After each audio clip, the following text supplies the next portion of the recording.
Salut les jeunes, on se retrouve pour une nouvelle vidéo jeu Barjo, plein de petits trucs comme vous pouvez voir devant vous. On va commencer par les jeux de cartes à collectionner et les accessoires.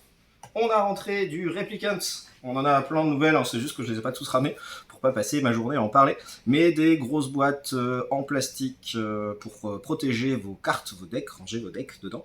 Il y a plein d'illustrations différentes. Ici j'ai l'elfe notamment, et juste à côté vous avez le dragon.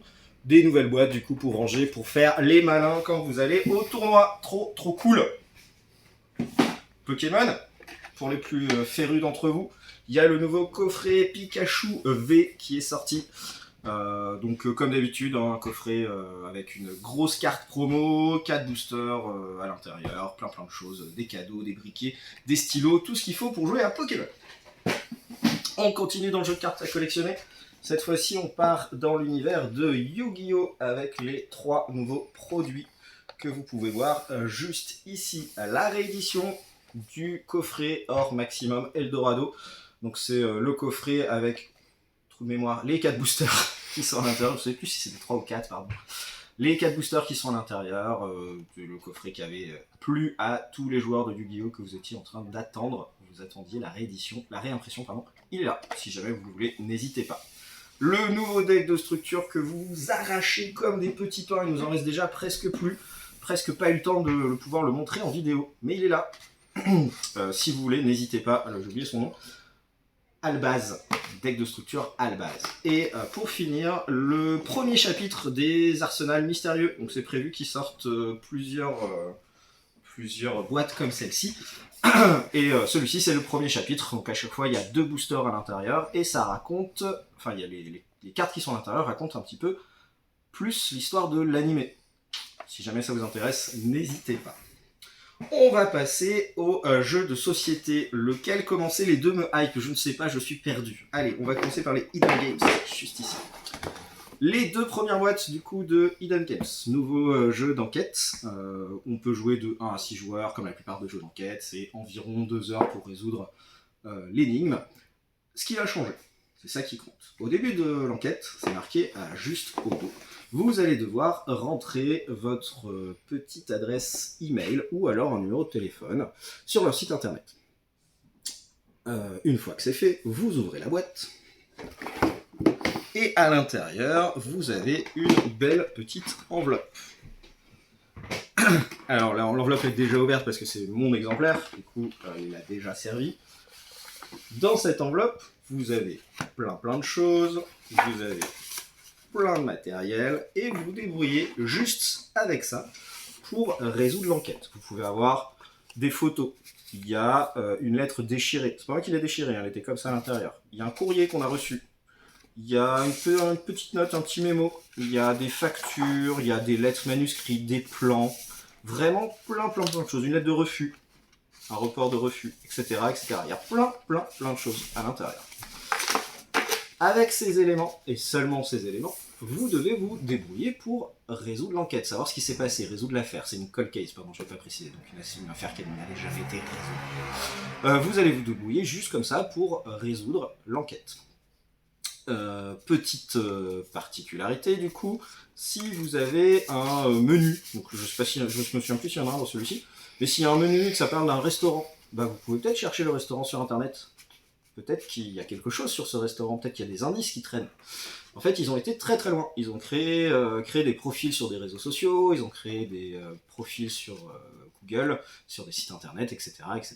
Et vous pouvez trouver des renseignements, des éléments du jeu, sur n'importe quel mobile ou ordinateur, si vous le souhaitez, du moment que vous avez accès à Internet. Au début, je vous ai dit qu'on devait rentrer son numéro de téléphone ou son adresse mail. Pourquoi ?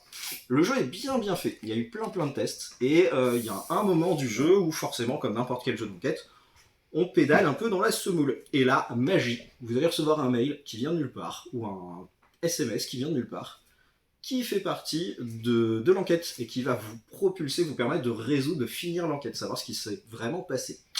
Alors c'est pas intrusif, hein, parce que c'est un bot qui vous envoie un robot, c'est pas quelqu'un qui vous appelle pour de vrai ou qui vous envoie un vrai SMS, c'est un message automatique, mais c'est très bien fait et ça participe vraiment à l'ambiance de l'enquête.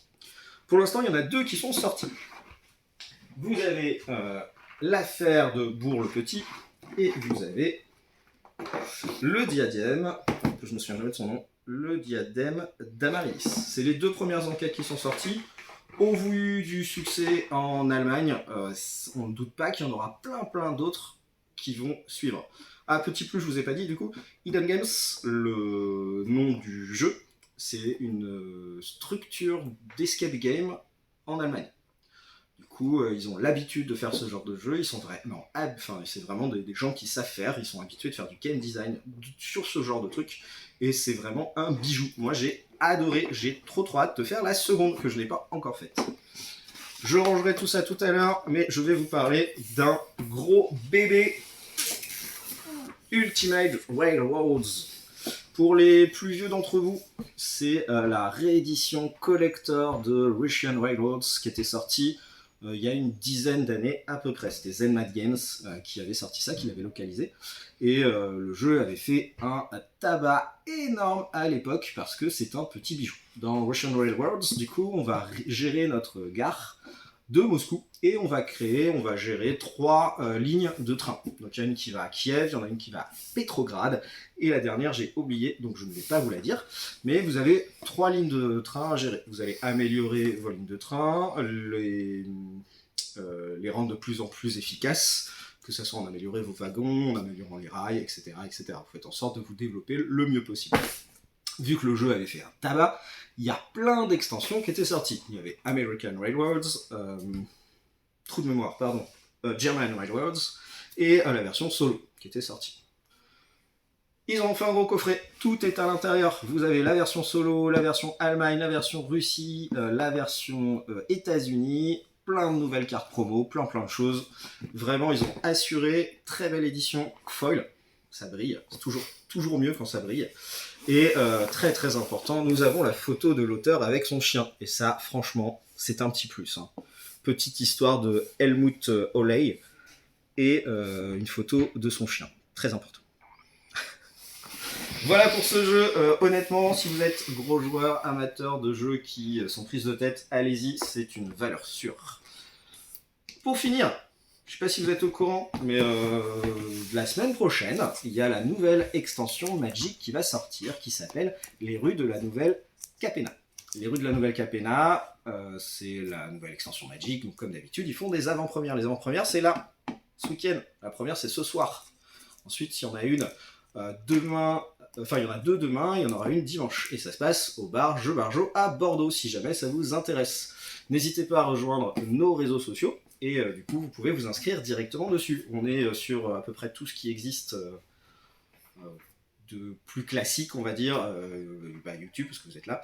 Instagram, Facebook. Et on a aussi un compte Discord. N'hésitez pas à le rejoindre, je vais le mettre dans le lien de la vidéo. Un truc que je n'ai pas fait jusqu'à maintenant, ça pourrait être une bonne idée. On a tout dit ? On a tout dit ? On a tout dit. Ah si, il y a encore l'offre Asmodée, pour ceux qui s'intéressent. L'offre de Pâques. 2 jeux achetés, le 3e offert. Je répète vite fait la petite liste. Les Aventures du Rail pour les petits juniors, mon premier voyage. Splendor, le Time's Up Kids, le Seven Wonders, pardon, Azul, Mysterium, Catan, mon premier Carcassonne, les Loups-Garous Best of, le Unlock Kids et le Takenoko. Encore une fois, je ne vous ai pas regardé, c'est parce que je regardais la liste, pardon, excusez-moi. C'est tout pour moi.